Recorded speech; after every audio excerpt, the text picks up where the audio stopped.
Good evening, everybody. We were waiting for, there was a very loud noise going through the atrium here. The polls are closing now. They closed at 9. As you know, we did get a court order to keep all the polls open throughout Fulton County until 9 o'clock tonight. And after 7 o'clock, because of a state law, everyone that voted from between 7 and 9 in the extended hours had to vote a provisional ballot. That is complete. Anybody in line at 9 o'clock will of course be allowed to vote. We had an eventful day. I think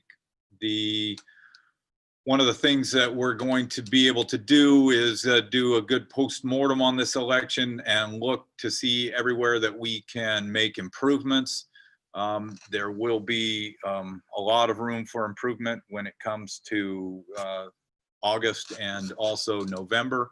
We're going to bring in a consultant. The board and I have been talking about that for a couple of weeks since early on during early voting, and I think that's going to be the best thing to do, especially when it comes to ballot by mail. Right now, I guess the best thing to do, since you got the statement that we released earlier, is I'm just going to take a few questions until I need to go over to Georgia World Congress Center and then to the Election Preparation Center. Thank you, Mr. Barron, and thank you everyone again for your flexibility. If you just want to type in the comments, I will call on people in order and let Rick take a few questions, and we will we'll go ahead and get started. If there's someone who I think you all can unmute yourselves. I don't see any questions in the chat.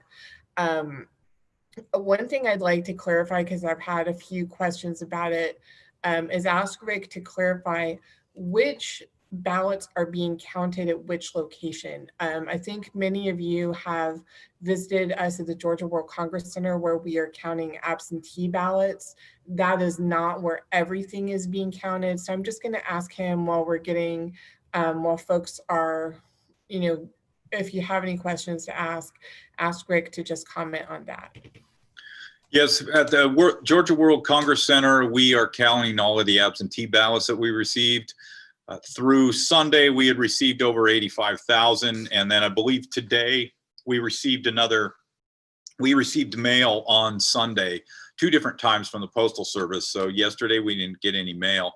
And then today we received another more than almost 7,500. We will get ballots from the drop boxes tonight. Those were open until 9 o'clock once the poll hours were extended. And at the Election Preparation Center, all of the early votes will be tabulated. The votes actually for the absentee ballots by mail will be tabulated at the Election Preparation Center on English Street. However, they are all scanned and processed over at Georgia World Congress Center. That is a very big operation over there. In case if any of you have been over there, you'll see that there are more than 220 people at work over there to processing the over 90,000 absentee ballots that we received. Just to give you an idea of the difference between this primary this year, which is the general primary, we've received over 92,000 absentee ballots by mail. In the 2016 general primary, we only received 947 ballots. Okay, I can take questions. All right, thank you, Rick. We have a question from Ben Brash at the AJC, and Ben, you can unmute yourself, but I'm just going to go ahead and read it. He said, what exactly went wrong today aside from backlog and new equipment? What specific things happened? And if there were multiples, please elaborate. I think there were several things today that we can learn from. We had a number of poll workers that didn't show up in many precincts, and that is something that we feared that would happen.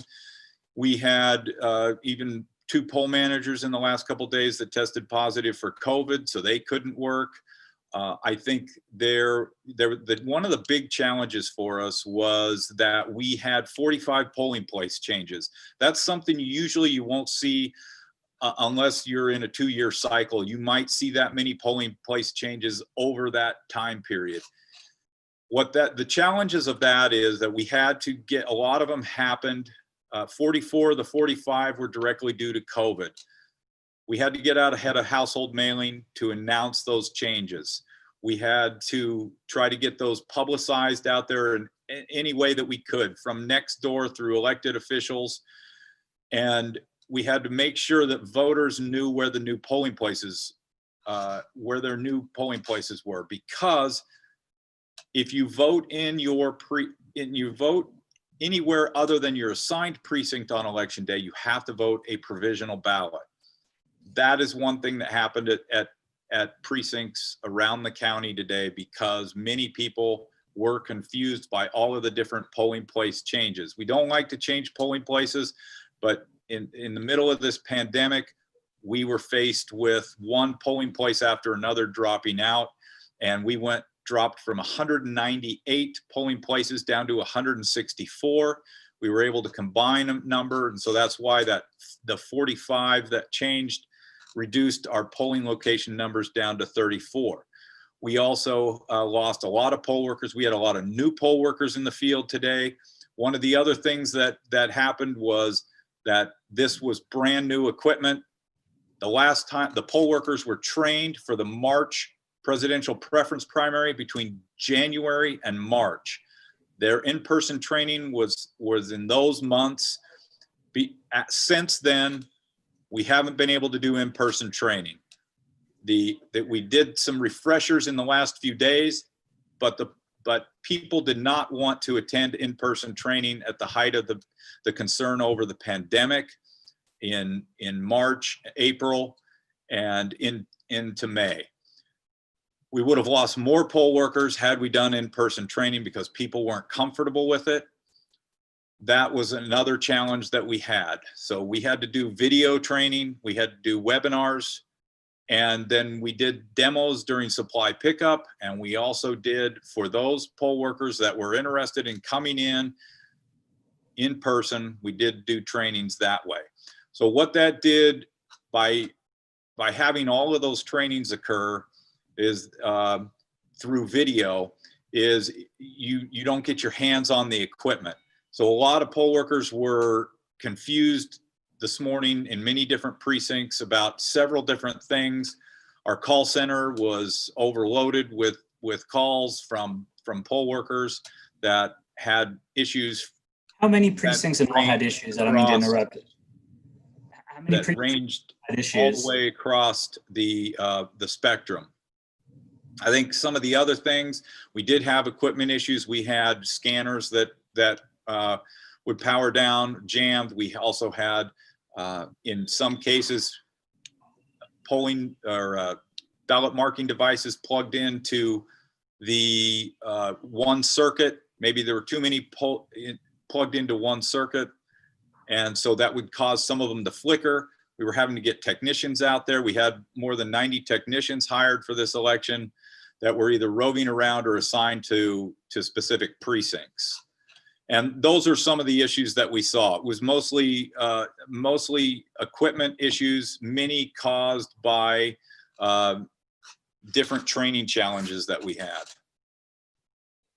Thank you, Rick, for that. Ben, hopefully we answered your questions. Next question we have is from WABE, A Closer Look, wants to know, Secretary of State Brad Raffensperger says it's Fulton County's fault. Is it? I'm not sure what that means.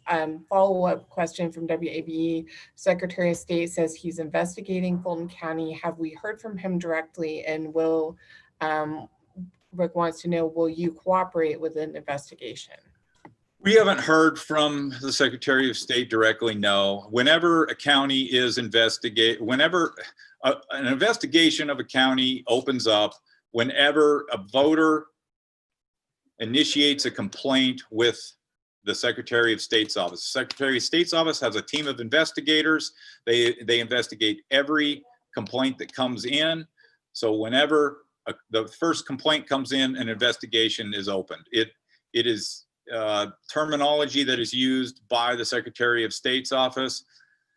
Whether it is, look, all I'm doing is looking forward to finishing the job of this election and looking forward to seeing what we can do better going forward.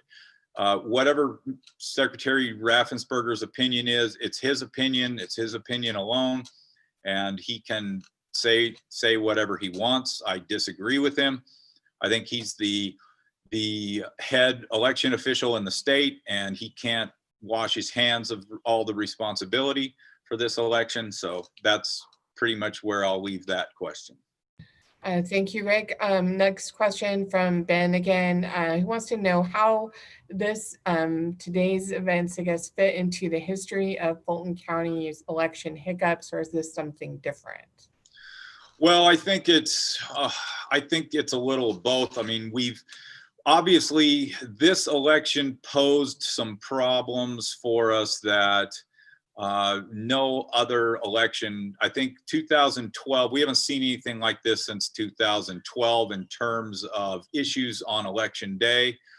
And, you know, it's not uncommon to have a few precincts here and there have issues, but this hit us in many different fronts, from absentee by mail to election day. During early voting, we had to reduce the number of early voting sites that we had.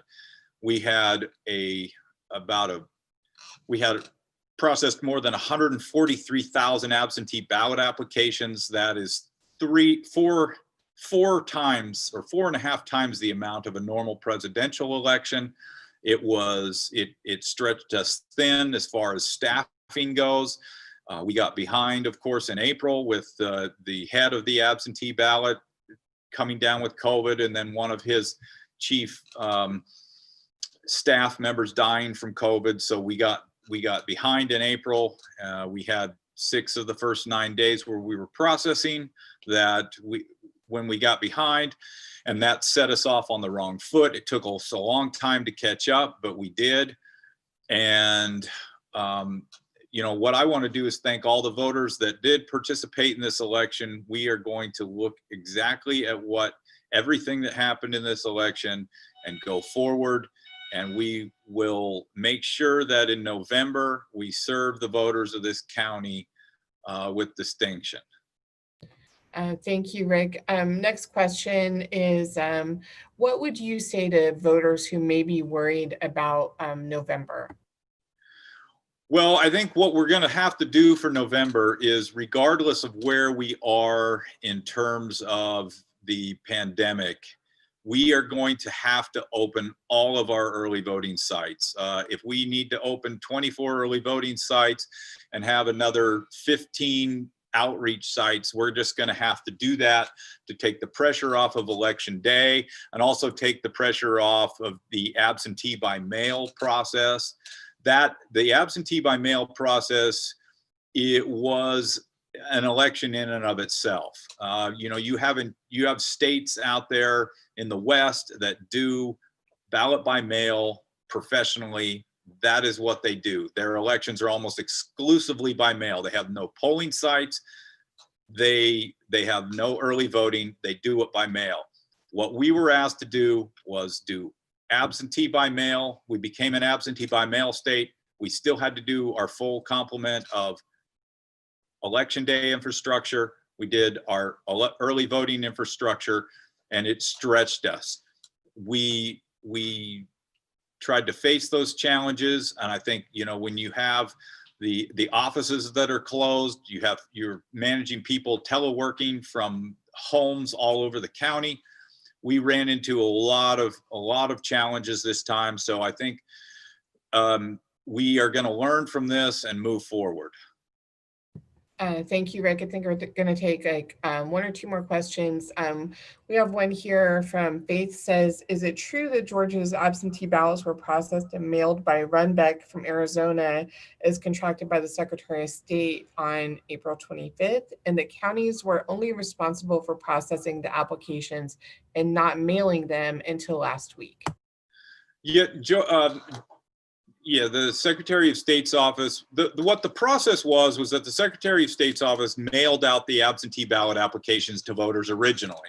Now, I don't know to which counties the voters in each county received their applications at different times. I don't know where Fulton was with regard to that order and when our voters received those applications in comparison to others, but I know that sometime around April 6th, April 5th, April 6th, a lot of Fulton voters started receiving their absentee ballot applications in the mail. The voters would then send them by email to us or send them through mail. The vast majority of them came via mail. Then once we processed them, Runback out of Arizona would mail those. They started mailing them on April 21st.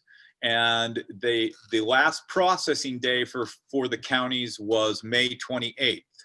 So and then whatever was processed on May 28th, Runback would then mail, and I think they got the last of those out on either 6/1 or 6/2. The counties then took over mailing from the applications they started receiving on May 29th and then mailed out the final week.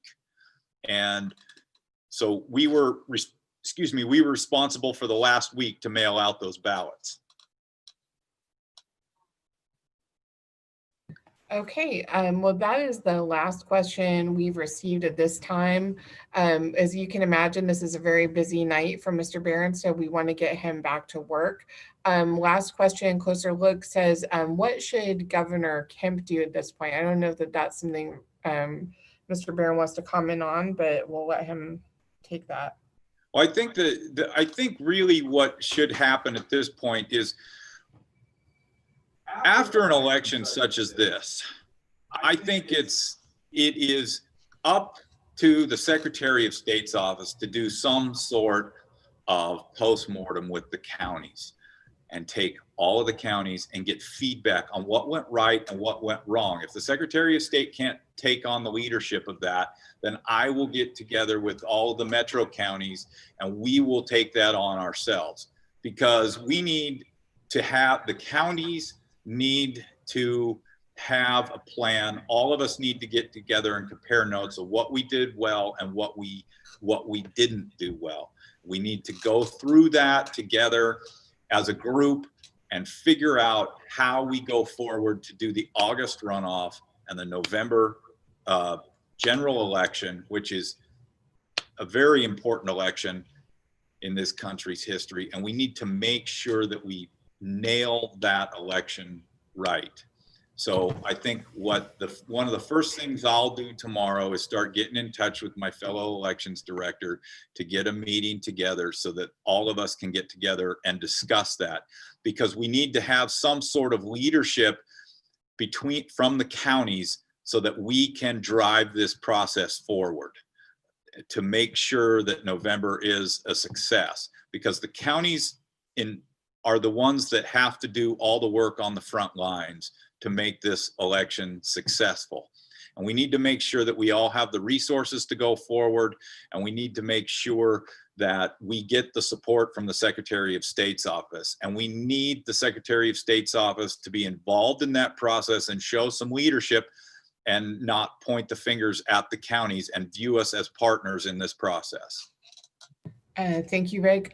We have one more question here. It says, should Fulton County redo today's elections? I think, as you've seen across the country, once the election is done, I don't know how many people voted today. What I would like to do is thank all the voters that voted, for coming out, for waiting in line, for braving the elements, for making sure that they voted, for turning in their absentee ballots, for voting early, and showing the dedication to vote in this election. We had a 13.7% turnout for the general primary in 2016. And I think for this year's election, we're going to probably at least double that, which will end up exceeding 2018's general primary as well. So I think what we need to do is look at how we can do better going forward.